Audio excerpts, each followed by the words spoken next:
โดยสบายดีสวัสดี FC ทุกคนเด้อบ่ว่าสิเป็น FC ฝั่งลาวฝั่งไทยหรือว่า FC อยู่ต่างประเทศเนาะยินดีต้อนรับทุกคนเข้าสู่ช่อง YouTube ของสาวบุญเปียงสาวลาวเด้อมาพบกับสาวบุญเปียงในมื้อนี้เนาะกำลังสิเดินทางทุกคนเลยไปหาสาวโสดซึ่งว่ามื้อนี้ทางสาวเปียงเองก็ได้รับหน้าที่ให้เป็นสะพานหักให้เด้อทุกคนเด้อก็มีทางผู้ใหญ่หรือว่ามีทางหนุ่มไทยเนาะเพิ่นให้ทางสาวบุญเปียงเป็นสะพานหักให้ในมื้อนี้คือหลายๆคนคือสิฮู้เนาะเพราะว่าเดือนนี้ก็เป็นเดือนแห่งความหักเนาะเป็นเดือนกุมภามื้อนี้ก็เป็นวันที่12เนาะทุกคน12กุมภาอีก2มื้อก็เป็นมื้อ14กุมภาทุกคนเนี่ยก็เป็นวันแห่งความหักแต่ว่าทางอายเพิ่นเองก็ได้ให้ทางสาวเพียงนี่เป็นสะพานให้ในมื้อนี้ก็คืออยากเซอร์ไพรส์ สาวโสดคนนี้ก่อนวันวาเลนไทน์เนาะโดยก็คือเพิ่นให้ทางสาวเพียงเป็นสะพานหักให้ในการเอาดอกไม้เนาะไปมอบให้ผู้สาวเนาะทุกคนเอาดอกไม้ไปมอบให้ผู้สาวพร้อมด้วยเงิน 1,000 บาทเนาะดอกไม้1ซองแล้วก็เงิน 1,000 บาทตอนนี้ทางสาวเพียงเองกำลังเตรียมตัวสิออกไปสั่งดอกไม้หรือว่าสิออกไปซื้อเอาดอกไม้เนาะทุกคนเนาะทางแนวใดทางสาวเพียงเองก็ต้องขอบใจอ้ายหลายๆเด้อเนาะที่ว่าไว้เนื้อเสือใจให้สาวบุญเปียงเป็นสะพานหักไข่ในมื้อนี้เนาะก็ขอให้อ้ายอยู่ดีมีแฮงความเจ็บอย่าได้ความไข้อย่ามีเด้อไปมาทางใดก็ขอให้เดินทางตลอดปลอดภัยและก็ขอให้อ้ายสมหวังในความหักไว้เนาะโดยทุกดีใจเนาะทุกคนดีใจที่ว่าได้เป็นสะพานหักให้อ้ายเพิ่นเพราะว่าก็เป็นดอกไม้ช่อแรกเนาะของเดือนนี้ว่าซะเดือน10เดือนกุมภาพันธ์ว่าซะเป็นช่อแรกเนาะก็ดีใจที่ว่าได้เป็นสะพานให้เพิ่นอะไรทุกคนเลย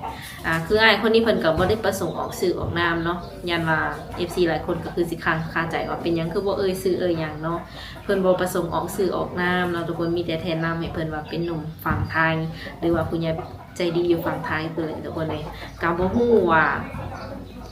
ทางน้องเพิ่นสิคิดเอาใดกับอ้ายคนนี้เนาะก็มีแต่ว่าไปติดตามรับฟังนำกันน้องเพิ่นพร้อมที่จะปิดใจกับอ้ายเพิ่นบ่หรือว่าตอนนี้นี่รู้สึกแนวใดกับอ้ายคนนี้ทุกคนเลยซึ่งว่าสาวโสดคนนั้นสิเป็นไผเนาะที่ว่าเป็นคนโชคดีได้ช่อดอกไม้แล้วก็ได้เงินในมื้อนี้ก็ไปติดตามรับชมกันเด้อฝาก FC ที่น่าฮักเนาะกดไลค์กดแชร์กดติดตามสาวเพียงนี้เพื่อเป็นกำลังแรงใจเนาะในการถ่ายทำคลิปต่อๆไปถ้าหากว่าคำว่าคำจาหรือว่าพฤติกรรมใด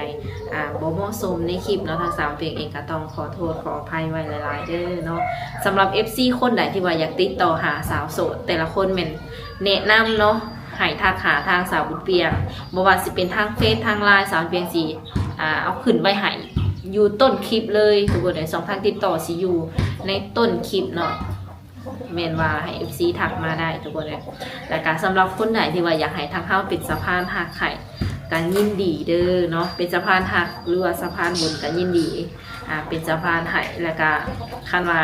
FC เอิ้นใส่เอิ้นหากะแฮงดีใจเนาะโดยสบายดีสบายดีสาวโดนัทเนาะแม่หลังจากที่ว่าบ่ได้มาหาน้องเพิ่นก็เป็นเวลาอาทิตย์หรืออาทิตย์ปลายแม่นบ่แม่โดยเป็นแนวใดสบายดีบ่สบายดี เฮ็ดหยังแหน่ช่วงที่ผ่านมาไม่ได้ไปเลยคายมะม่วงคือเก่าอ๋อโดยหลังจากที่ว่าน้องเปิดใจไปเนาะมีแบบคนเข้ามาทักอยู่บ่ก็มีอยู่เป็นแนวใดแบบความรู้สึกเนาะหลังจากที่ว่าเมื่อก่อนเปิดใจแต่ว่าบ่มีไผเข้ามาเนาะกับปัจจุบันนี้เริ่มแบบมีคนเข้ามาทำความรู้จักกับน้องความรู้สึกเป็นแนวใดแน่ก็รู้สึกดีใจที่มีคนคุยนำ โดยแต่ละคนที่เข้ามานี่เป็นหนุ่มลาวนี่บ่น้องละบ่คนไทยเอาอยู่ไทยเบิดเลยบ่แม่เวลาเพิ่นเข้ามาคุยนี่เพิ่นก็บอกน้องเลยบ่หรือว่าเฮาถามเพิ่นบอกบางทีก็เฮาถามอ๋อเป็นแนวใดแต่ละคนที่เข้ามา ก็โอเคอยู่ โดยมื้อนี้นี่มีแบบว่า FC แจ้งบ่ว่าสิเข้ามาหาอืมบ่ฮู้ซ้ำว่าเข้ามาหยังมื้อนี้เนาะ แม่น โดยสิว่าแนวใดคนที่น้องหละคุยอยู่ตอนนี้นี่เพิ่นเป็นแนวไหนแน่ซะนิสัยใจคอตรงกันอยู่บ่ ก็ตรง ทรงแบบทรงสิมีแววแบบสิได้คบได้หยังกันอยู่บ่ ก็คือสิมีอยู่ โดยทรงสิเป็นไปได้อยู่ติ แม่น อืมมื้อหนึงนี่แบบว่าเพิ่นโทรมาลีดน้ำโดอยู่บ่ บางมือเพิ่นก็ไม่ได้โทรบางมือเพิ่นก็โทร อืม เพราะ กับ ว่าเพิ่นก็เอดเวเด้ เออโดยก็มีแบบโมเมนต์ที่แบบโทรหาเพิ่นก่อนอยู่บ่ บ่ โดย มีแต่เพิ่นโทรมา เออเป็นอะไรบ่กล้าโทรไป แม่น อืม ยันโทรไปถือยามเพิ่นเอดเวก็เลยไม่ได้โทร อืม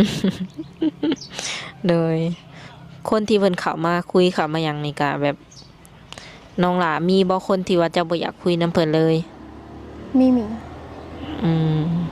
ตอบทุกคนบ่ แม่น เอาแสดงว่าอัน FC คนใดบอกว่าน้องเพิ่นบ่ตอบแม่คิดตัวเนาะเจ้าตอบทุกคน ตอบ ตอบไลน์อยู่บ่แบบว่าเวลาเพิ่นทักมานะ ก็ตอบไลน์ อืมแบบบ่ได้แบบถามคำตอบคำเนาะก็มีการแบบสนทนาอีหยังกับเพิ่นหลายอยู่ แม่น อืม โดยมื้อนี้ไปไสแหน่แล้วมื้อนี้ ยังไม่ทันได้ไป เออคือเดือนนี้ก็เป็นเดือนเดือนหยังน้องหละรู้จักบ่ เดือนหยังเดือนนี้ เดินแห่งความหัก อ่า คันเป็นอันนั้นก็สิว่าไหนเดือนกุมภา แม่น มื้อนี้ก็วันที่12เนาะโดยวันที่14นี่ส่งสิได้ดอกน้ำเพิ่นอยู่บ่ มีฮู้ เคยบอกแบบว่าตั้งแต่ใหญ่มานี่เคยแบบมีโมเมนต์ได้ดอกไม้ในวันวาเลนไทน์บ่ ตั้งแต่ใหญ่มาไม่เคยได้ เออบ่เคยแบบว่าถึกเซอร์ไพรส์เนาะ แม่น ดอกไม้ดอกหนึงก็บ่เคยบ่ได้จากผู้บ่าวนี่นะ บ่ โดยเดือนนี้ก็เป็นเดือนกุมภาพันธ์อีก2มื้อก็เป็นวันแห่งความรักเนาะทุกคนอยากได้อีกบ่ในใจกะ ก็เยอะได้ น้อยใหญ่บ่ติติ บ่ โดยก็คือมื้อนี้เนาะทั้งเอ้ยเองก็ได้สิว่าได้รับหน้าที่เนาะให้เป็นสะพานหักให้เพิ่นก็อยู่ทางเพิ่นบอกว่าเพิ่นน่ะเป็นคนไทยเนาะน้องหล่ะเนาะแต่ว่าปัจจุบันนี่อยู่จุดใดทางเอ้ยเองก็ยังบ่ทันแน่ใจเนาะแต่เพิ่นบอกว่าน้องสิฮู้เพิ่นว่าประมาณนี้นะน้องน่ะสิฮู้จักเพิ่น เพิ่นก็เลยว่าให้ทั้งสาวบุญเปียงนี่เป็นสะพานให้คือให้เอาดอกไม้มาให้น้องเนาะดอกไม้มาให้น้องเพิ่นปกติก็เป็น14กุมภาพันธ์พุ่นแหละเนาะ แม่น แต่เพิ่นก็ว่าเซอร์ไพรส์ก่อนก็ได้เอาให้ก่อนก็ได้ประมาณนี้ยังบ่ได้บอกเจ้าบ่ บ่ เนาะ โดย ถือว่าสิว่าในขั้นว่าได้ดอกไม้มื้อนี้นี่ถือว่าเป็นโซแรกบ่ แม่น อ๋อโดย ดอกไม้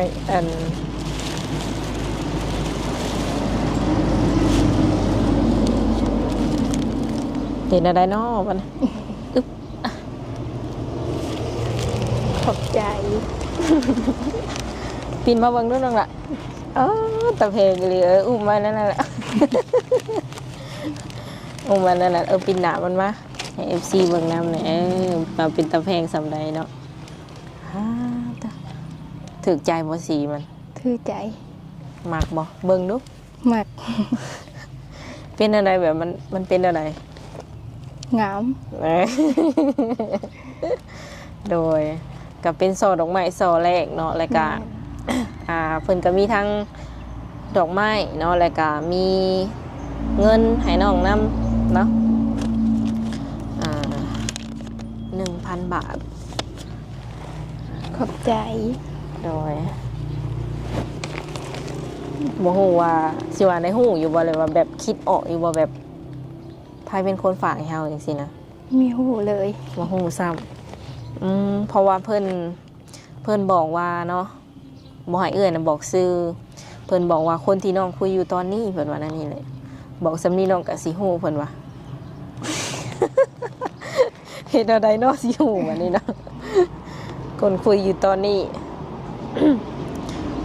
ปกติก็คุยหนุ่มไทยแหละวะน้องละ แม่น โดยเดี๋ยวเอ้ยขออนุญาตเอารูปให้เพิ่นเบิ่งจักเล็กจักน้อยเนาะยันว่าเพิ่นนึกบ่ออกบ่ได้คุยหลายคนน่ะว่า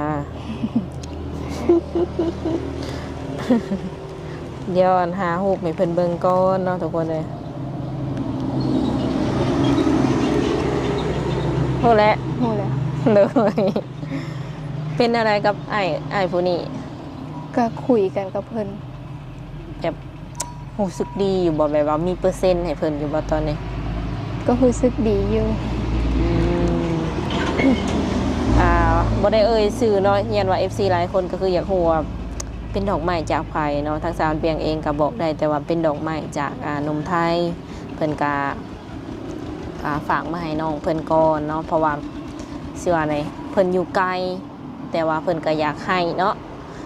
มาบ่ได้ประมาณนี้นะเพิ่นก็เลยว่าทางสาวบุญเปียงเอาไปให้แทนข่อยแน่เนาะ โดย ความรู้สึกเป็นอะไรตอนนี้ ตื่นเต้น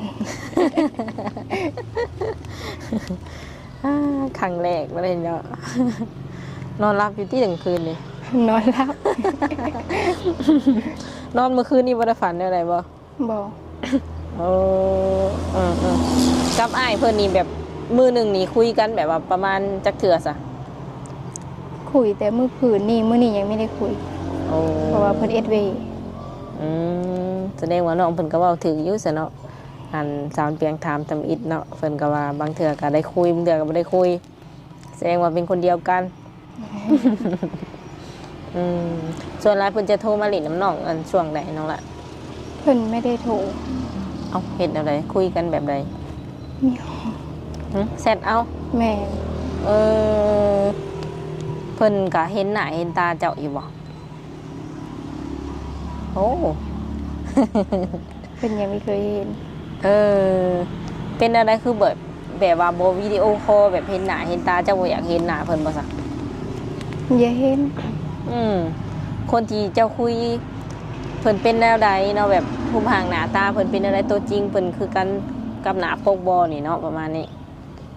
เจ้าอยากเห็นบ่ อย่าเห็น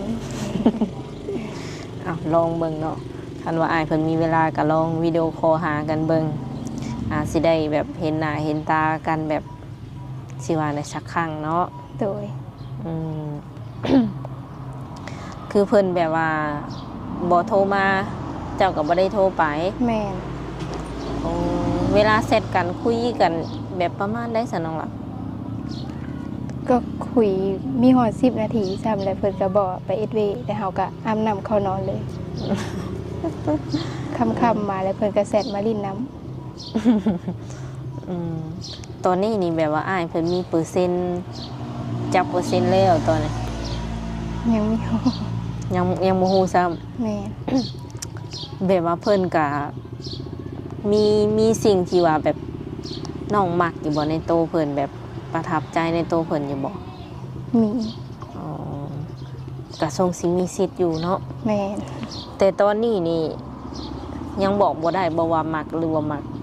แม่นยังบอกมีได้ เป็นหยังบอกให้อ้ายเพิ่นฟัง มีฮู้ อ้ายเพิ่นสิคาใจแล้วเนาะ บอกว่ามีฮู้ว่าก็คืออันเป็นย้อนแบบไวโพดบ่หรือว่าแบบใดจังซี่เพิ่นก็อาจสิอยากฮู้เนาะ มันไหวโพดหั้นนะ คือน้องเพิ่นอาจจะมีแนวเว้าเนาะแต่ว่าบ่จักสิเว้าประมาณใดบ่โดย คือช่อดอกไม้ก็เป็นช่อสีชมพูเนาะ แม่ ดอกไม้ก็เป็นดอกอิหยัง สีชมพูคือกันถ้ามีสิว่าเนี่ยเพิ่นกระบงมาเนาะประมาณแบบว่าดอกไม้ก็เอาแบบตั้งหากเนาะเงินก็แบบฝากมาตั้งหากประมาณนี้นะบ่หายใส่น้ำกันเพิ่นว่าเนาะ โดย จักสิว่าได้ดีใจแทนน้องเพิ่น แล้วก็ดีใจเนาะที่ว่าได้เป็นสะพานหักให้เพิ่นแบบครั้งแรกอะนะ ยังบ่ได้มีแววแบบสิปิดใจบ่น้องล่ะ ก็อย่างถ้าคุยกันไปโดนๆก่อนนะ ฮู้จักกันมานี่ได้แบบจักมื้อแล้ว ประมาณ 2-3 มื้อนี่แหละ ก็บ่โดนเนาะน้องล่ะเนาะคิดอยู่บ่แบบเฮาสิได้ดอกไม้จากเพิ่น ไม่คิดเลย โอ้เพิ่นก็บ่ได้มีแบบแววว่าเว้าแบบหยอกอีหยังเฮาบ่ บ่ โอ้แสดง มีแต่เสร็จกันปกตินี่แหละ แสดงว่าอ้ายเพิ่นก็ตั้งใจให้เนาะเดี๋ยวให้น้องขอบใจแล้วก็อวยพรให้อ้ายเพิ่นแน่ที่ว่าเพิ่นฝากดอกไม้แล้วก็เงินมาให้น้องเนาะ ขอบใจอ้ายที่พาดอกไม้มาเลยแล้วก็ขอให้สุขภาพแข็งแรงร่ำรวย โดยมาบ่อยากเป็นปานใดเป็นจังได๋สการค้าขายดีอยู่บ่ ขายดี มื้อนี้ได้ขายเท่าใดแล้วน้องล่ะ ยังไม่ทันได้นับ โอ้แบบว่าช่วงใดแบบได้ขายดีกว่าหมู่ ส่วงยามฮ้อน คือหมักโมนี่แบบเฮาไปเอามาตลอดบ่ แม่นอันนี้ก็หาก็ไปเอามามื้อวานนี่ อ๋อเบิดแล้วไปเอา แม่น แบบมันมีมาตลอดบ่โมน่ะ มีตลอดเลย เฮาก็สามารถแบบขายได้ตลอด แม่น เมาเทื่อหนึงแบบมาขายนี่แพงบ่ เธอ1-4-5 ล้านเพิ่นไปเมามา หากแต่ละเทื่อก็ได้กำไรเนาะ แม่น บ่น้อยก็หลายบ่ แม่น หรือว่าได้หลายตลอดเลย ก็ได้บางเธอหั่นแหละ โดยวันที่14นี่สิมีไผมาหาอยู่บ่ มิว ไม่ฮู้เพิ่น อยากให้แบบ FC มาหาอยู่บ่ในใจ ในใจก็เยอะมาอยู่ โดยมีแบบว่า FC เพิ่นแบบเว้าค่าวๆบ่แบบว่าสิมาหาสิมาเล่นนำเด้อจังซั่นจังซี่ ยังนี่ คันคือมาสมมุติว่ามาก็มาแบบหาอยู่ห้านได้เลยบ่น้องล่ะ ได้ โอ้คือเจ้าเผาห้านตลอดเลย แม่น บ่ได้ไปใส่เลยนี่ บ่ โอ้ คันว่า FC แบบปลอมตัวมาเป็นลูกค้าก็ได้นะเดี๋ยวเนาะ ก็อาจจะบ่ฮู้ว่าเพิ่นเป็นไผ แม่น เอื้อยถามตรงๆแบบว่าคนคุยเฮานี่แบบเฮาได้เห็นหน้าภายในแล้วบ่ตั้งแต่มี FC ทักเข้ามา บ่ยังไม่เคยเห็น เพิ่นก็บ่อยากเห็นเจ้าอีก แม่แล้วว่า แบบว่าเพิ่นโทรมาแล้วเฮาบ่รับมีบ่ซะ ก็มีอยู่ จักว่าเจ้าบ่รับมาจักเพิ่นจังบ่ได้โทรมาอีกคันว่าแบบเพิ่นอยากวิดีโอคอลก็แบบรบกวนน้องแบบเปิดกล้องให้เพิ่นเห็นหน้าในจักเล็กจักหน่อยเนาะเพราะว่าทางเพิ่นบางคนก็บ่เชื่อว่าเป็นน้องจังซี่นะเพิ่นก็ย้านว่าปลอมแปลงลายมาคุยจังซั่นจังซี่เนาะเปิดหน้าให้เพิ่นเห็นแหน่เด้อ โดย เดี๋ยวสิว่าคุยกับไผบ่มีตัวตน มื้อนี้อยู่เฮือนกับไผนั่นล่ะ อยู่กับพ่อแม่แล้วก็น้อง เพิ่นก็ถามน้องอยู่บ่เกี่ยวกับการเปิดใจ ก็ถาม น้องหลาว่าได้ซะ ก็ไม่ได้ว่าอะไรเลย โอ้ดอกไม้ก็งามเนาะเป็นตาแพงอะไรลืมถ่ายให้ FC เบิ่งเนาะทุกคนก็มอบเลย โดย ถึกใจเพิ่นแล้วเพิ่นยิ้มตลอด แม่นแล้ววะหรือว่าเอ้ยว่าไปซื้อ แม่น โดย โอเคเนาะทุกคนมื้อนี้ทั้งสาวเพียงกะบ่มีหยังหลายเนาะก็มีแต่ว่ามาเป็นสะพานหักให้เพิ่นซื่อๆแล้วก็ตอนนี้นี่ขออนุญาตถามแบบว่าคือน้องหล่าเองก็ยังบ่ทันแบบมั่นใจกับไผแม่นบ่เนาะ แม่น สมมุติว่ามี FC คนใหม่ว่าซั่นซะเพิ่นเห็นคลิปน้องน้ำหลังและเพิ่นอยากเข้ามา จีบเนาะอยากเข้ามาทำความรู้จักกับน้องก็ยังให้โอกาสบ่หรือว่าพอสำนี้ ก็ให้โอกาส อืมก็เบิ่งก็ยังแบบว่าเปิดโอกาสเบิ่งหลายๆคนอยู่ แม่น เอาคือเข้ามานี่แบบว่าเพิ่นอยากปิดใจปึบนี่ยังบ่ทันพร้อมบ่หรือแบบใด ยังมีพร้อม แบบปิดใจแล้วก็เบิ่งกันไปอย่างซี่นะคิดว่าแนวใดเจ้า ก็ดี แบบว่าสมมุติว่าเพิ่นเข้ามาปุ๊บแล้วเพิ่นสั่งว่าน้องปิดใจกับอ้ายเด้อจังซี่นะ